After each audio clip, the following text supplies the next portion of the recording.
안녕하세요, 랭킹스쿨입니다. 우리나라는 좁은 땅덩어리가 무색하게도 영화, 음악 등 각종 엔터테인먼트 산업은 물론 음식, 뷰티까지 그 문화적 우수성을 인정받고 있습니다. 이처럼 전 세계적으로 대한민국이라는 이름을 널리 떨치고 있는 데에는 우리나라 토종 기업들의 피나는 노력과 오랜 시간 경험에 의해 만들어진 노하우도 큰 역할을 했을 텐데요. 하지만 K브랜드라고 해서 무조건 환영받는 건 아닙니다. 한국에선 잘 나갔는데 유독 해외에서는 길을 못 펴는 국내 브랜드 탑5를 소개합니다. 탑5 롯데리아. 맥도날드와 더불어 국내 패스트푸드 산업을 주도하고 있는 롯데리아. 현재 아시아를 중심으로 총 1,200여 개의 가맹점을 두고 있는데요. 가맹점의 수만 보면 꽤 선전하고 있는 것으로 보이지만 속사정은 다릅니다. 매년 단기순 손실을 내며 만성 적자에 고전을 면치 못하고 있기 때문인데요. 롯데리아의 첫 해외 진출은 1996년으로 거슬러 올라갑니다. 베이징에 중국 1호점을 오픈했지만 반응은 그야말로 처참했고 결국 오픈 5년 만에 문을 닫을 수밖에 없었죠. 전열을 가다듬고 2008년 북경에 위치한 롯데백화점 내부에 입점하는 전략으로 재도전했지만 해마다 적자를 내는 것은 물론 2012년 부채 비율은 무려 950.7%에 달할 정도였다고 합니다. 비록 중국 진출은 실패했지만 롯데리아의 도전은 여기서 멈추지 않았습니다. 지난 2011년에는 인도네시아 자카르타의 1호 매장을 오픈, 한국 패스트푸드의 위험을 드러냈지만 결과는 역시 시원찮았는데요. 2012년 8,800만 원의 적자를 기록하며 전년 대비 적자폭이 크게 확대되기도 했고 오픈 3년까지도 영업이익을 내지 못해 골머리를 앓고 있는 상황입니다. 그래도 불행 중 다행인 건 1998년 처음 진출한 베트남 시장에서 점유율 50%를 달성하며 업계 1위에 올랐다는 사실인데요. 하지만 지금까지 누적 손실만 60억가량에 딱히 자국 프랜차이즈가 존재하지 않는 베트남 특성상 업계 1위라는 타이틀은 크게 의미는 없다고 하니 뜻대로 되지 않은 해외 사업에 속이 많이 상했을 듯 합니다만 그럼에도 불구하고 롯데리아 관계자의 말에 따르면 앞으로도 해외 매장을 지속적으로 운영할 것이며 보다 존재감을 확고히 하고자 나라별 특색 메뉴를 개발할 것이라는 뜻을 전했다고 합니다. 롯데리아 화이팅입니다. 4위 이마트.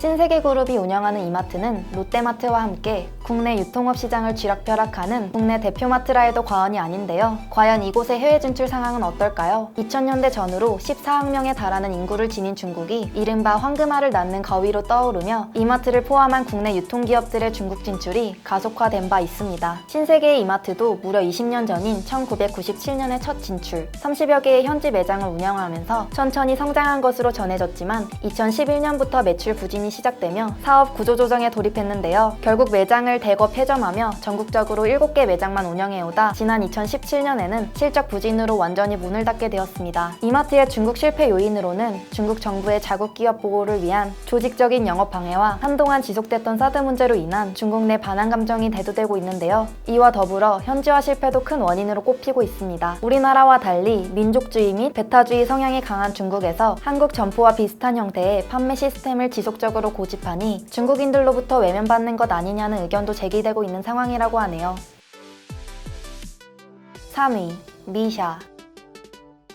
국내 중저가 화장품 산업을 주도하고 있는 코스메틱 브랜드 미샤. 온라인을 중심으로 K뷰티의 인기가 가속화되며 미샤 역시 해외 진출에 도전한 바 있었는데요. 여기서 눈에 띄는 점은 미샤의 첫 해외 진출 시장이 아시아가 아닌 미국이라는 점입니다. 2005년 미샤는 뉴욕의 쇼핑 중심지인 맨해튼에 1호 매장을 오픈, 해를 거듭하며 매장 수가 급증했는데요. 뉴욕에서만 동시에 매장 9곳을 운영할 정도로 승승장구했지만 미샤의 아메리칸 드림은 그리 오래가지 못했습니다. 수익 악화로 인해 매장이 줄줄이 폐점하며 결국 2013년 말 전체 폐업하고 말았죠. 화장품 산업의 선진국이자 국내 화장품 주요 소비국으로 꼽히는 일본은 어떨까요? 미샤는 2006년 도쿄에 매장을 오픈, 법인 설립 후 2년 동안 순손실을 기록하다 2008년 흑자로 전환됐습니다.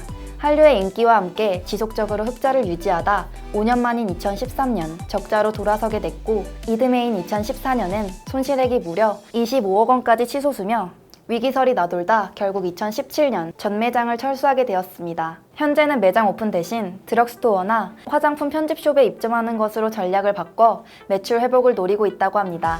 미샤가 과거의 영광을 되찾을 수 있을지 궁금하네요. 2위 카페베네. 2008년 혜성처럼 나타나 5년 만에 매장 수 전국 1000개를 돌파한 카페베네. 골목 곳곳에 자리하고 있는 카페베네를 빗댄 바퀴베네라는 신조어까지 생겨날 정도로 공격적인 지점 운영을 펼친 바 있죠. 카페베네의 해외 매장 진출은 별탈 없었을까요? 먼저 중국부터 살펴보겠습니다. 카페베네는 2012년 중국의 한 투자그룹과 합작하여 2014년까지 매장 수를 무려 600개까지 확대했지만 이어 공사대금 미지급 사건, 가맹점 분쟁 등 여러 불미스러운 사건에 휘말리며 현지 사업은 사실상 중단된 상태입니다. 아직 운영이 되고 있는 매장도 있지만 경영권에서 완전히 배제돼 중국 법인 자체가 무의미한 상황이라고 하네요. 특유의 공격적인 전략은 한국, 중국을 넘어 미국까지 갔습니다. 2012년 미국 타임스퀘어의 1호점을 개점하며 성공 가도를 달리는 듯 했지만 지난해 카페베네가 회생 절차를 밟으며 미국 법인을 단돈 1달러에 매각하는 굴욕을 맛봐야 했습니다. 2015년까지 900여 개에 달했던 국내 매장도 현재는 400개 수준 정도로 줄어들며 국내외적으로 고전을 면치 못하고 있네요. 1위, 교촌치킨. 국내 1위 치킨 업체 교촌치킨. 치킨 사랑이 남다른 자국민들의 응원에 지난 2007년 뉴욕에 진출한 바 있습니다. 미국 시장에서 국내에 치맥 열풍을 선도할 것으로 기대를 모았지만 2016년 무려 39억 원의 단기 순손실을 기록했다고 하는데요. 더욱이 교촌치킨의 전체 순이익이 당시 103억 원임을 감안하면 미국 사업의 손해가 국내 이익의 40%를 차지하는 셈이었죠. 그렇다면 정말 흑자는 없었을까요? 네, 없었습니다. 미국에서 한 해도 빠짐없이 손해만 보면서 장사를 해왔으니 9년간 쌓인 손실액만 따지면 377억 원에 달한다고 하는데요. 결국 폐점에 이르렀고 교촌치킨의 미국 매장은 현재 LA 한인타운 한 곳만 남게 됐다고 하네요. 일본 시장도 예외는 아닌데요. 2016년 9월 도쿄에 처음으로 진출했지만 1년도 채 안 돼 폐점하며 완전 철수를 감행해야 했습니다. 높은 임대료로 부담이 가중되는 상황에서 일본 현지 파트너사까지 재정난에 허덕인 게 이유였는데요. 교촌치킨은 여기서 포기하지 않고 사업 구조를 내실 있게 재편해 출점 계획을 다시 세울 거라 밝혔지만 수백억 손실을 딛고 다시 재도약할 수 있을지 불분명한 상황이네요. 철저히 한국인들을 대상으로 계획된 브랜드이기에 현지화에 실패할 경우 더 큰 실패의 위험이 있는 토종 브랜드의 해외 진출. 한국인으로서 더 많은 국내 브랜드가 세계에서 이름을 알렸으면 하는 바람이지만 국내 인기를 등에 업고 섣불리 시도하는 것보다는 현지인을 공략한 보다 실효성 있는 브랜드 전략이 필요할 것 같습니다. 지금까지 랭킹스쿨이었습니다. 감사합니다.